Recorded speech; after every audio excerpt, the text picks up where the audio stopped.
안녕하세요. 사랑하는 성도님, 영혼의 샘을 은혜의 자리에 오심을 축복합니다. 영광의 주님이 우리와 함께 하십니다. 우리와 함께 하시는 주님을 찬양합니다. 기도합시다. 주님 감사합니다. 오늘도 주님의 은혜 안에서 복된 날을 열어주시니 감사합니다.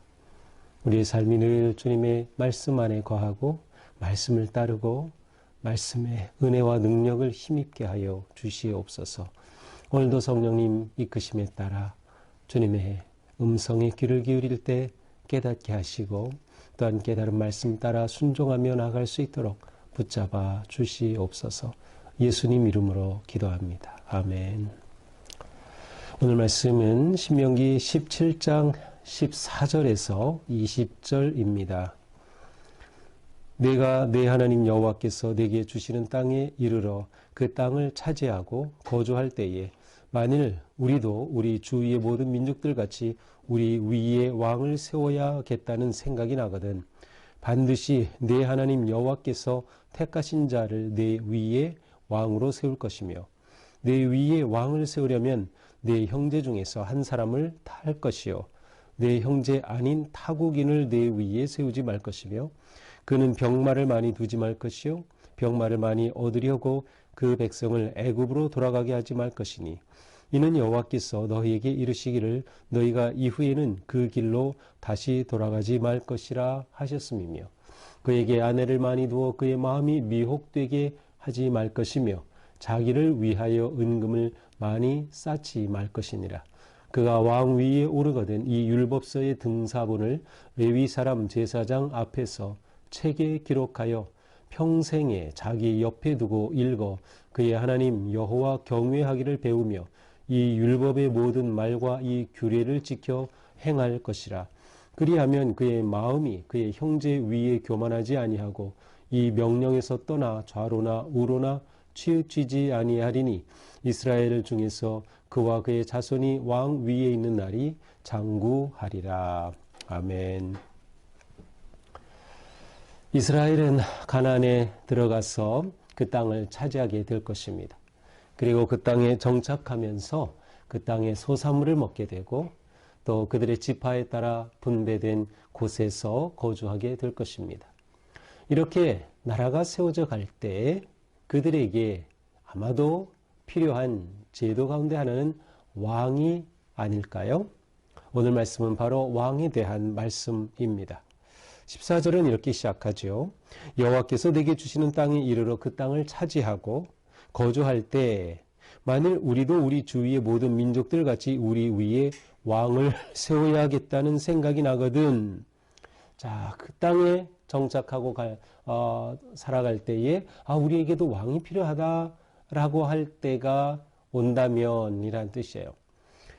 이 신명기에서는 이스라엘의 왕을 세우는 것을 어떻게 보면 자연스러운 하나의 과정으로 또 이스라엘 백성들이 원하여서 그렇게 세울 수 있는 것으로 지금 말씀하고 있어요.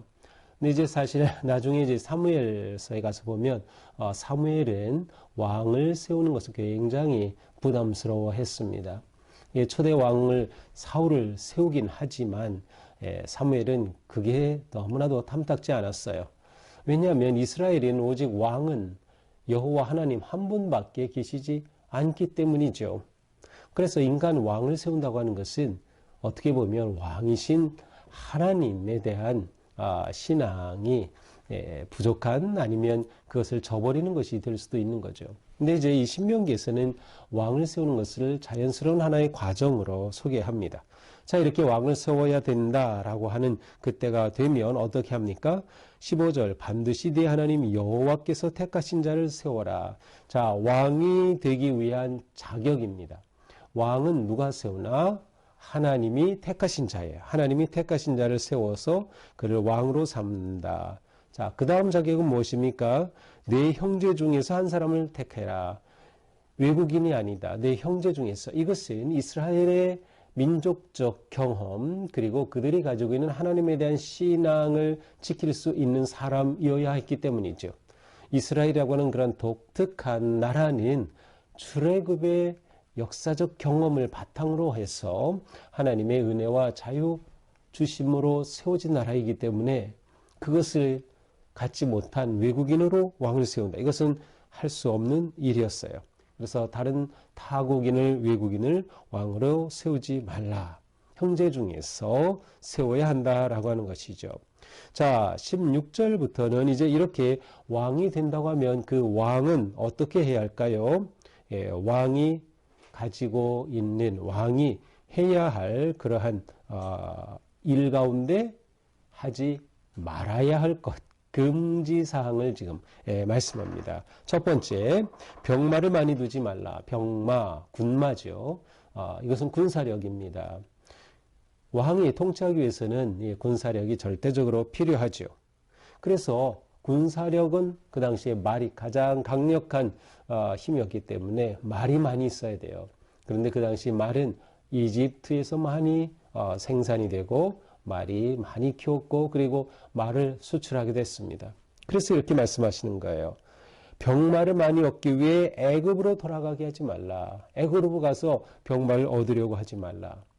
애굽을 의지하지 말고 병마를, 군사력을 의지하지 말라라는 것이죠. 이스라엘 백성들에게 애굽으로 간다는 것은 옛날로 돌아가는 것입니다. 현재의 지금까지 지내온 그런 모든 하나님의 은혜와 역사를 뒤집는 것과 마찬가지였어요. 애굽으로 가지 말라. 자, 두 번째 17절 아내를 많이 두어서 마음이 회복하게 되지 말 것이다. 아내를 많이 두지 말라.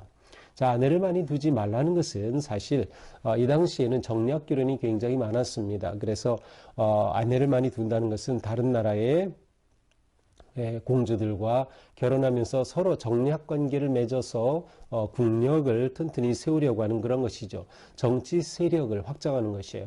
또한 국내적으로도 귀족의 딸들과 결혼하고 하면서 어떤 그 왕의 세력을 견고히 하고자 하는 그러한 것을 나타내는 거예요. 그래서 아내를 많이 두지 말라. 그렇게 되면은 그의 마음이 미혹된다. 그의 마음이 미혹된다. 실제로 솔로몬은 아내를 이방의 아내를 두고 하면서 그의 믿음이 흔들리죠. 국가적인 위기를 맞이하게 되는 것을 우리는 볼 수 있어요. 자, 세 번째로 자기를 위하여 은금을 많이 쌓지 말라. 재력을 의지하지 말라는 것이에요. 재력을 의지하지 말라. 그러므로 왕이 하지 말아야 할 것 세 가지는 군사력, 그 다음에 많은 그러한 정치 세력, 그 다음에 재력, 이것에 목매면 안 된다. 왜 그럴까요? 왕이 통치하기 위해서 의지할 것은 오직 하나님이었기 때문이에요. 하나님을 떠나서는 진정한 또 온전한 바른 왕이 될 수 없는 것이죠. 자, 18절 그가 왕위에 오르거든 율법서의 등사본을 레위 사람 제사장 앞에서 책에 기록하여 이제는 왕이 해야 할 임무입니다. 앞에서는 금지사항이라면 이제는 해야 할 거예요. 무엇을 합니까? 율법서의 등사본, 등사본은 이제 필사본을 말하죠. 율법서를 기록한 그것을 요즘으로 말하면 책이에요. 율법서 책이에요. 그것을 제사장 앞에서 책에 기록하여 평생 자기 옆에 두고 읽어라. 평생 자기 옆에 두고 그 율법을, 토라를, 말씀을 읽어라. 그래서 율법은 아주 좁게는 신명기의 말씀이 될 수도 있겠고요. 좀 더 넓게는 모세오경, 그리고 하나님의 말씀 토라를 의미합니다. 그래서 이렇게 하나님의 말씀을 옆에 두어라. 그리고 읽어야 한다는 거죠. 읽어. 왜 읽습니까? 그것을 통해 하나님을 깨닫고 배우는 것입니다. 하나님 여호와 경외하기를 배우며 하나님 예배할 줄 아는 왕이 되어가는 것이죠. 배워야 한다. 율법의 모든 말과 규례를 지켜 행하라. 그렇죠. 말씀의 초점은 행함에 있죠. 자, 그래서 말씀을 가까이 하라. 말씀을 통해 여호와 경외하기를 배워라. 그리고 말씀을 통해 깨달은 대로 행해라. 이것이 왕이 해야 할 일이었습니다. 자, 이렇게 되면 어떻게 됩니까? 20절 그의 마음이 그의 형제 위에 교만하지 아니하고 이렇게 되면 왕으로서 교만하지 않게 되는 거예요. 하나님을 인정할 줄 알게 되는 거죠. 하나님이 진정한 왕이십니다. 라고 고백할 수 있는 왕이 되는 것이죠. 왕 위에 교만하지 아니하고 명령에서 떠나 좌로나 우로나 치우치지 아니하리니 자기의 욕심과 욕망과 뜻 뜻대로 왔다 갔다 하지 않는 겁니다. 오직 하나님의 교훈과 말씀에 따라 통치하게 되는 것이죠. 그렇게 되면 이스라엘 중에 그와 그의 자손이 왕 위에 있는 날이 장구하리라. 그렇게 되면 그 왕조가 오래될 것이다, 오래갈 것이다 라는 것이죠. 이렇게 해서 모세는 이제 왕의 제도 아니면 왕의 어떤 자격과 어떤 책임, 사명에 관해서 이렇게 말씀을 주셨습니다. 자, 오늘 말씀을 이렇게 보면은 왕으로서 어떻게 해야 할까 하는 것들을 잘 볼 수가 있어요. 크게는 세 가지였죠. 왕의 자격이 무엇인가, 하지 말아야 할 것은 무엇인가, 또 의무해야 할 것은 무엇인가라고 하는 것입니다. 놀랍게도 여기에는 왕이 누릴 그러한 특권, 왕이 누릴 어떤 고난, 이런 것은 전혀 나오질 않아요.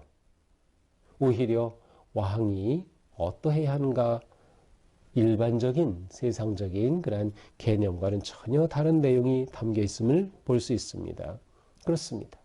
왕은 하나님이 택하신 자가 되어야 했고 이스라엘의 형제 중에서 그래서 그들의 그 믿음을 함께하는 그러한 사람이어야 했고 그 다음에 왕은 의지하지 말아야 할 것, 군사력, 재력, 정치력, 모든 권세를 의지하지 말 것. 그 다음에 해야 될 의무는 하나님의 말씀을 늘 가까이 두면서 하나님 경외하기를 배우는 것, 그리고 그 말씀을 순종하고 실천하는 것이었습니다. 이것이 진정한 하나님의 세우신 왕이 되는 것이죠. 자, 오늘 말씀은 왕 아니면 지도자에 관한 말씀이지만 이 말씀은 또한 우리 개인에게도 똑같이 적용이 됩니다. 왜냐하면 내 삶은 내가 왕처럼 내 삶은 내가 주도하고 내가 다스려야 되는 거예요. 그래서 내가 어떻게 이 왕과 같이 내가 나를 어떻게 이끌어갈까? 셀프 리더십이라고 하죠. 자기 리더십이 우리에게는 너무나도 중요합니다. 이 자기 리더십의 핵심은 무엇입니까? 바로 우리 인생이 하나님이 세우신 왕과 같은 고귀하고 품격 있는 인생이 되는 것입니다. 우리가 어떻게 나 자신을 이렇게 세워갈까? 내 스스로 나에게 왕이 되어서 어떻게 하나님의 뜻대로 내 인생을 세워갈까? 우리에게 너무도 중요한 일입니다.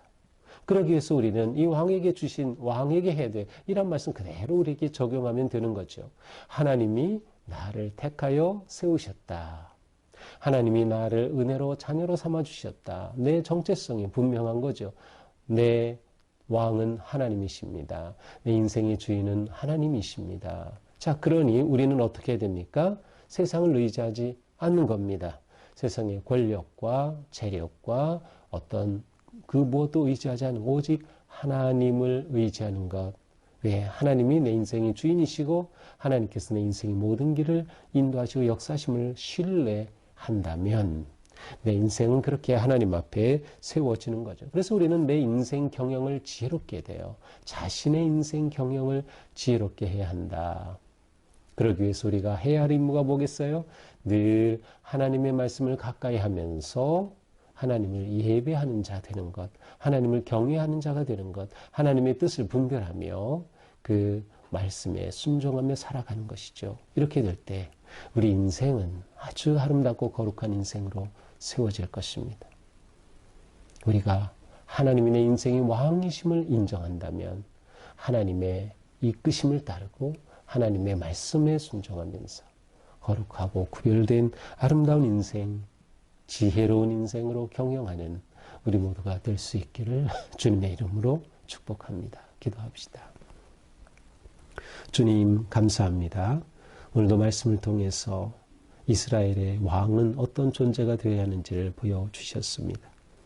이것은 또한 우리가 우리 자신을 어떻게 하나님 앞에 격려하고 세워가야 하는지도 보여주신 말씀이라 믿습니다. 주님, 우리가 정말 내 진정한 주인은 하나님뿐이심을, 하나님이 내 인생의 왕이심을 늘 고백하면서 하나님을 향한 우리의 헌신과 예배와 기쁨과 은혜와 감사가 넘치게 하여 주시옵소서.